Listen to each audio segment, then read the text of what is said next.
There's something that I've learned over the years from a very famous marketer called Rory Sutherland. Now, I've never met Rory, but I've consumed more of his content than I've consumed of anybody's content online. Now, if you don't know Rory Sutherland, this is me bigging the guy up and he doesn't even know who I am, but he's had a real big impact on the way that I sell. Now, the way that I sell and the way that I provide revenue for my business and businesses is not by selling. And just by me saying that is quite contradictory. It's quite different. It's quite, what do you mean you don't sell, but you make sales? And it's all down to not just the teaching of Rory, but down to a few lessons and experience that I've learned over the years. And also the impact that I actually want to have and the way that I want to portray myself and the way that I want to come across. Now, I want to tell you a story about, a relayed story that Rory has actually shared on quite a few podcasts about a car salesman back in the 1980s. Now, this car salesman had triple the amount of sales than every other car salesman at this car garage in the 1980s. I think it was the 1980s around then. Now, the reason he had triple the amount of sales is because he approached things differently with just one difference. Compared to everybody else at that garage, there was just one difference. Now, the difference was a customer would walk into the lot, so it would walk into the garage, and every single salesman would jump on that opportunity and try and sell them a car, as most salespeople do, okay? You might be the same right now. Every time you get someone who comes into your direct messages on social media, you might think, let's get this sale now. Let's get this sale over the line, okay? Now, the difference is one car salesman made that tripled the amount of sales that he actually made, included delayed gratification. So the first year or two, and again, this is relaying the story that Rory told. The first year or two, this car salesman was the worst salesman in that business, okay? But after 2 years, his numbers started to double, they started to triple, and nobody, and I mean nobody, could touch the level of sales coming through in that business than that one person alone, okay? Now, the biggest difference is, rather than like the rest of the car salesmen in that garage, how do I close this customer right now? How do I sell them this car right now? The biggest difference this one salesman made was, how do I sell them their next car? How do I get them to come to me when they're ready to buy their next car? And it was all down to relationship building. It was all down to that salesman being very, very interested in that customer and in that individual. Really, really interested, showed care, showed support, showed interest. What is it that you're actually looking for? How can I help you today? Further down the line, when you're actually looking to purchase your car, why are you looking to purchase a new car?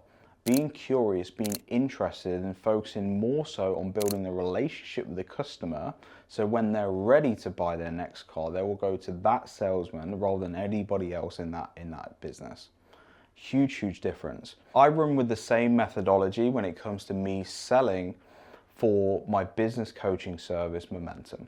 Now, I focus on relationships. I focus on how do I help people in as much depth and with as much value as I possibly can. The reason why I'm focusing and investing very heavily on YouTube right now and having these weekly videos go out is so I can just give value. And if it helps any of you, that's amazing. That's the whole purpose of this. Anyone watching this right now, you're watching this right now, if this helps you, then that's the whole purpose behind this. I'm not trying to sell to you. But sales are created as a byproduct because hopefully one day when that time is right, hopefully because of all the help that I provided to you, you want to work with me one day. Whether that's now, whether it's a year down the line, whether it's 10 years down the line, whether it's 20 years, whenever it is. It could be never, and that's absolutely fine. But the whole purpose and the whole passion, the whole impact I want to have is to help, is to provide, is to give value and as much value as I possibly can. And that's where relationships are then formed.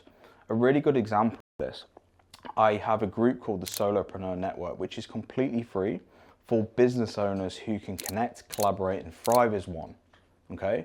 Now, we actually had an in-person meetup with that group, and there was 14, 15 of us actually on that table for that first ever meetup that we actually did.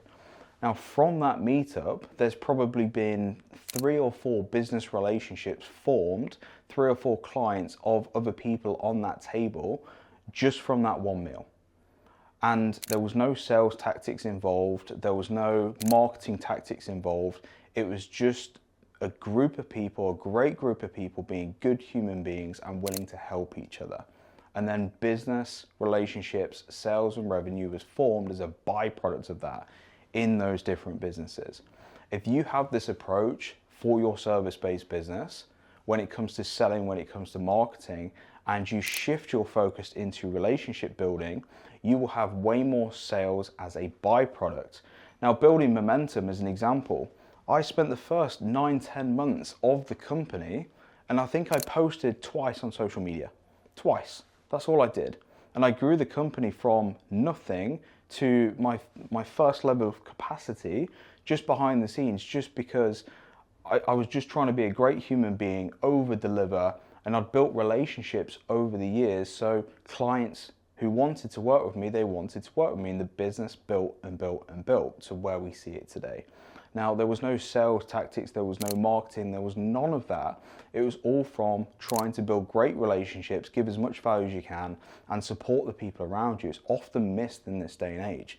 We've got people on Instagram, Facebook, social media across the board being flashy, showing that they've got this, I've got this secret tactic to achieve this, or this secret marketing strategy to catapult your business to 10, 20K a month, or whatever the statement is, or the tagline actually is. Now, instead of leaning towards people like that, quite often you detract, you move away from people like that. So instead, why don't you just try and be a good human being? Go back to the basics of being a great human being. Go back to the basics of who you are, the impact you want to provide. And I guarantee you, over time, it might not be straight away. It might not be immediate. It might be years down the line. But I guarantee you, people will remember you for who you actually are, and they will want to work with you for who you are, not what you can offer in that moment in time. So really, really important, and a really important takeaway from the great Rory Sutherland and the experience that I've had myself, the clients that I've worked with. If you can focus on the right fundamentals of who you are as a person and the relationships that you build and the help that you want to put out in the world as a service provider, things come back your way tenfold over time. It could be any time. There's no time limit on it. Like I said, it could be immediately, it could be years down the line. That's not the goal. The goal is to be a good human being, create great relationships, create a great business, a great service with an amazing reputation, and you can put your head on the pillow at night knowing that you've done everything that you can to be the best in the world that you can do. Take the pressure off you, and you will see the sales, the revenue, your business grow as a byproduct of those fundamental things.